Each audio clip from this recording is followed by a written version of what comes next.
నా పేరు పద్మ కాదు, ఫస్ట్ పేరు పోచమ్మ నా పేరు. కానీ నా పెళ్ళిళ్ళ పద్మాలు పెట్టిరు. నమ్ముకోలేను ఫస్ట్. అయితే నన్ను మా ఊరు ముల్మల్కపురము. నేను ఇక్కడ రాకపోయింటే దేవుని నమ్ముకునేదాన్ని కూడా కాదు.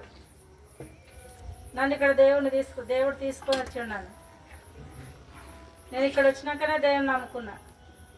25 సంవత్సరాలు నేను దేవుని నమ్ముకొని కూడా 25 సంవత్సరాలు. నేను రక్షింపబడి బాప్తిసం తీసుకొని కూడా 25 సంవత్సరాలు.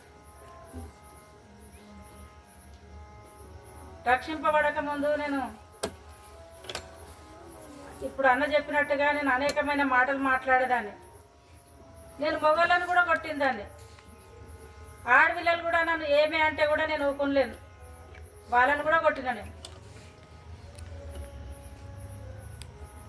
ఎవరికి కూడా నేను తప్పులో దొరకలేను, కానీ కొట్టినా నేను. కొడితే కూడా అనేకులు వాళ్ళు కూడా ఊరుకున్నారు.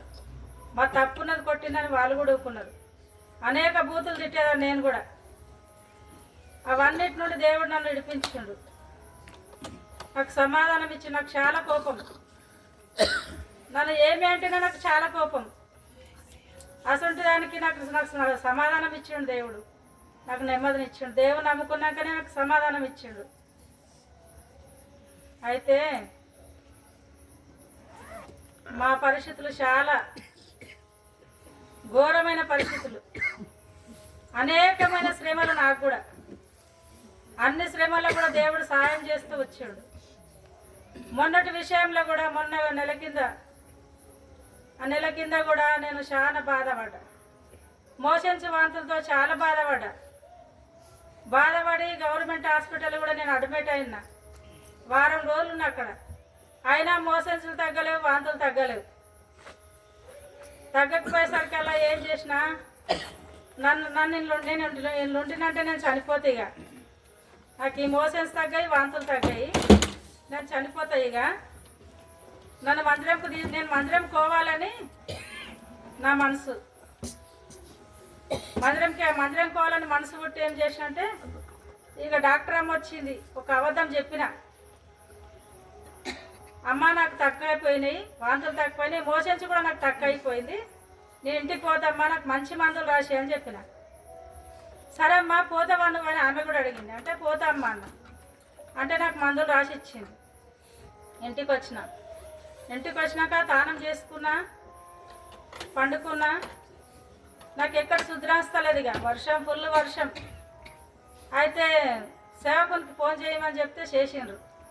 చేస్తే అన్న ఎక్కడ పోయేది ఉన్నదని పోయిండ్రు. వస్తామన్నారు.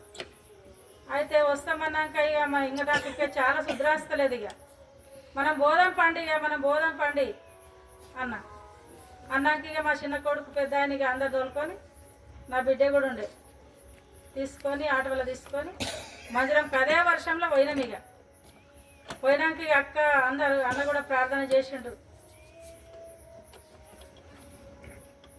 అందరు ప్రార్థన చేసి వచ్చిన వాళ్ళందరూ కూడా ప్రార్థన చేసిండ్రు.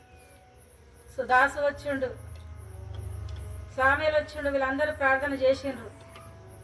చేసినాక ఇక పండుకున్నా. రాత్రికి పండుకున్నా. అక్క కూడా అంబలి కాసి ఇచ్చింది. పద్మా నువ్వు ఈ అంబలి తాగు, నువ్వు మంచిగా అవుతావు, ఈ అంబలి తాగని అంబలి కాసి ఇచ్చింది. నువ్వేం తింటావో నాకు చెప్పు, నేను చేసిస్తాను అది. అంటే సరే అక్క, నేను అంబలే తాగుతా, నాకు అంబలి చేసి అన్న. అంబలి చేసి ఇచ్చింది. తాగిన, పండుకున్నాక అన్న వచ్చిండు. మధ్యరాత్రిలో వచ్చినట్టున్నాడు. ముందు ప్రార్థన చేసిపోయిండు. తర్వాత మళ్ళొచ్చి ప్రార్థన చేసిండేమో. చేసి నిలబడి చూస్తున్నాడు. నేను అప్పుడు అంటున్నా, ఎందుకు నిలబడ్డావు ఇక్కడ, ఎందుకు వచ్చినావు ఇక్కడ నువ్వు అంటున్నా. అంటే సరే పండుకోమ్మని పోయిండు. ఇక పోయినాక పండుకున్నా, నిద్ర పడతలేదు. పొద్దుగల లేచేటకల్లా ఆకలి అవుతుంది ఇక బాగా. అక్క నేను అన్నం తింటా, నాకు అన్నం కావాలి ఇప్పుడు అన్న. అంటే అప్పుడే అక్క ఏం చేసింది, బియ్యం కడిగింది, సట అన్నం వండింది. నాకేం కావాలి, పుంటుకూర తక్కువ కావాలని అడిగిన. అంటే పుంటుకూర తక్కువ తినొద్దు పద్మ, నువ్వు నిమ్మకాయ తొక్కున్న తిను అని చెప్పి నిమ్మకాయ తొక్కేసి అన్నం పెట్టింది, ఇంతంత పెట్టింది. ఇంతంత ఆయనతో తిన్నా, ఇక ఆయనతో తిని ఇంకా ఇంకా కొంచెం తిని పద్మ అన్నది.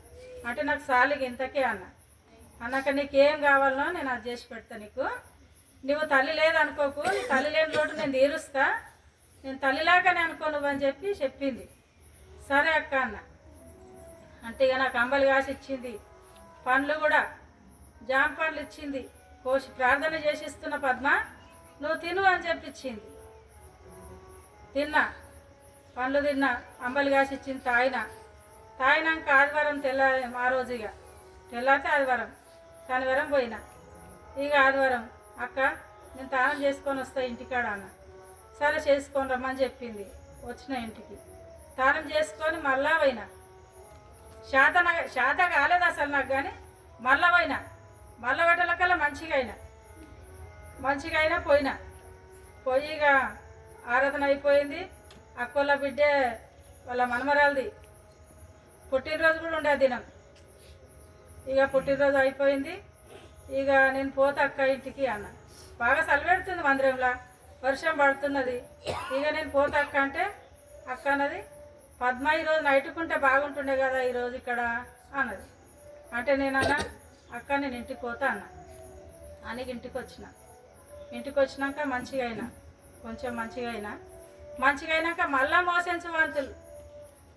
మా యారాలు చనిపోయింది, ఆడిపోయినా. అక్కడ వచ్చాము అన్నమే తిన్నా, రొట్టె తినలేను. ఇంకా షుగర్ ఎక్కువ అయిపోయింది. 850 షుగర్ నాకు. 850 షుగర్ అయింది. మళ్ళా 200 బీపీ అయింది. మొత్తం ఇక నాకేమీ సోయలేదు. ఇక పిల్లలు ఆయనతో హాస్పిటల్కి తీసుకొని పోయారు, ఇక బైపాస్కి తీసుకొని పోయారు. ఆడ కూడా డాక్టర్ మేము బట్ట అన్నాడంటే ఆయన కూడా వినోద్ సార్, మేము బట్టమమ్మ అంటే ఇక వాళ్ళు బతిమలాడి అక్కడ అడ్మిట్ చేపించారు. ఇక అడ్మిట్ అయినాక ఐస్లో పెట్టారు. నాకు అసలు అందరూ వచ్చిరట, సంఘ పెద్దలు వచ్చిరట, అందరూ వచ్చిరు, విశ్వాసులు కూడా అందరూ వచ్చిరు. కానీ నాకేం తెలియదు. లింగమన్న కూడా వచ్చిండు. ఆ లింగమన్న ఒకటే నాకు తెలిసిండు, కానీ ఇక తతిమలో నాకు ఎవరు తెలియలేరు. ఇక అన్న వచ్చి కూడా తన సాయం, వాళ్ళ సాయం వాళ్ళకు నాకు సాయం చేసిర్రు. ఇంటికి వచ్చి కూడా సంఘ పెద్దలు కూడా నాకు సాయం చేసిర్రు. వాళ్ళు ఎంతో నా గురించి ఎంత దుఃఖంతో ఏడ్చి ప్రార్థన చేసిర్రు నా గురించి.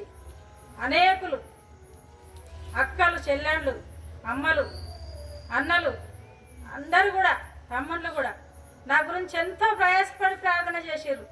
నేనేం ప్రార్థన చేసుకుంటున్నా, వాళ్ళేమో దేవా స్వస్థపరచమని, యేసయ్య స్వస్థపరచమని వాళ్ళు ప్రార్థన చేస్తున్నారు. నేనేమని ప్రార్థన చేసిన అంటే, యేసయ్య నన్ను భూమి మీద ఉంచక, ఇక నాకు కొద్ది బతుకు, నీ భూమి మీద బతికే వద్దు, నాకు నువ్వు నన్ను తీసేసుకో ప్రభా, నేనుండా యేసయ్య, నేనుండా, ఈ భూమి మీద నాకు వద్దే వద్దు, నాకు ఈ జీవితమే వద్దు అని నేను ప్రార్థన చేసుకుంటున్నా. ఇక ఏడ్చుకుంటే ప్రార్థన చేద్దామేమంటే కంట్లకెళ్ళి నీళ్ళు కూడా వస్తలేవు అసలు. ఆ దావకాండ్ల మంచం మీద వండుకొని బాగా ఏడతాం, ప్రార్థన చేద్దామంటే అసలు దుఃఖం వస్తలేదు. ప్రభా మరి మరియమ్మ అయితే యేసయ్య చనిపోయిందని మస్తు ఏడ్చింది. ఆ సమాధుల తోటలలో ఏడ్చి కన్నీళ్ళు అయిపోయినాయి అని ఇంటికి వెళ్ళింది. ఇంటికి వెళ్ళి వచ్చేకల్లా నువ్వు లేచి సమాధి తిరిగి లేచినావు నువ్వు. మరి నన్ను ఈ భూమి మీద అయితే ఉంచకు నువ్వు, నాకు కన్నీళ్ళు కూడా వస్తలేవు, నేను ఏడ్చుకుంటే ప్రార్థన చేద్దామంటే అని నేను ఇక బాగా ప్రార్థన చేసుకున్నాను. నన్ను తీసుకోమనే ప్రార్థన చేసిన. యేసయ్య నాకు ఈ లోకంలో బతికే వద్దని ప్రార్థన చేసిన. అయితే దేవుడు అయినా కూడా నన్ను బ్రతికించిండు. మరి ఎందుకోసం నన్ను బ్రతికించిండో దేవుడికి తెలుసు, నాకైతే తెలియదు. ఇంకా నేను ఏం చేస్తా ప్రభా, ఈ కళ్ళు కూడా మబ్బయినాయి, నాకు నడవనికి శాత కాదు, లేవనికి శాత కాదు, అసలు నాకు ఇంకా ఈ బతికేందుకు ఇంకా నేను ప్రార్థన చేసిన. అయినా నన్ను బ్రతికించిండు దేవుడు. వారం రోజులకేమో అందరినీ తెలివి పట్టినగా గుర్తుపట్టి ఒక్కొక్కరినిగా నేనెవరు అంటే అప్పుడు తెలుసుకునిగా నువ్వు పలానామేవా అని చెప్పిన. అప్పటిదాకా నాకు అసలు ఎవ్వరు కూడా తెలియలేరు. అటువంటి స్థితి నుండి నన్ను దేవుడు కాపాడిండు, నన్ను స్వస్థపరిచిండు. మరి మీరు కూడా ఇలాంటి బాధల నుండి మిమ్మల్ని కూడా దేవుడు విడిపిస్తాడు. మీరు కూడా దేవుడిని నమ్ముకోండి. నేనేమనుకున్నా అంటే నీ వాక్యం ద్వారా నేను బలపడాలి ప్రభా, నీ వాక్యం ద్వారా నేను జీవించాలి. నేను ఈ భూమి మీద ఉన్నంత కాలం నన్ను బ్రతికించినావు, కానీ ఈ భూమి మీద ఉన్నంత కాలము నేను నీ కొరకే జీవించాలి, నేను నీ కొరకు బ్రతకాల ప్రభు, నీకు సాక్షిగా బ్రతకాల ప్రభు అని నేను ప్రార్థన చేసుకున్నా. దేవుడు నన్ను ఇంతవరకు కాపాడుతూ వచ్చిండు, మిమ్మల్ని కూడా కాపాడుతాడు. నన్ను కాపాడిన దేవుడు మిమ్మల్ని కాపాడా, మిమ్మల్ని కూడా స్వస్థపరుస్తాడు. మీరు కూడా యేసయ్యను నమ్ముకోండి, స్వస్థత పొందండి. ఈ చిన్న సాక్ష్యము దేవుడు దీవించును గాక. ఆమేన్.